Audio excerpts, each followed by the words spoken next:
غير تيبدا الحال يسخن تبقى نفكروا غير في لي كلاص وفي لي طارت الباردين. اليوم درت معكم هاد لا طارت البارده.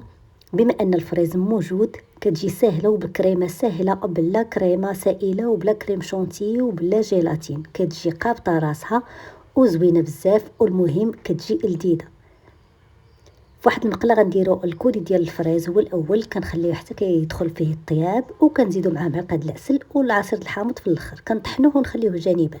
كندوزو لواحد البول كندير 4 ديال الياغورت كريمي، وكنضيف معاهم كاس ديال حليب غبره صافي، وكنضيف واحد 4 الفرماجات اولا 5. كنطحن كلشي، هذه هي لا كريم، كنطحن كلشي مزيان صافي. وكناخذ في واحد البول كندير البسكوي وكندير الكاوكاو اللي محمر ومطحون، كنخلطهم بجوج، كنجمعهم بالزبده نوازيت، كنحرك مزيان وكنديرهم في هذا الاطار. انا درت هذا الاطار هكا مربع، كنقادو مزيان بالظهر ديال المعلقه عفوا صافي، وكنديرو في الثلاجه يبرد صافي. ومن كيبرد كنخرجو، كنخوي ديك لا كريم اللي صايبنا، راها ساهله كما قلت لكم، ويعني في متناول الجميع.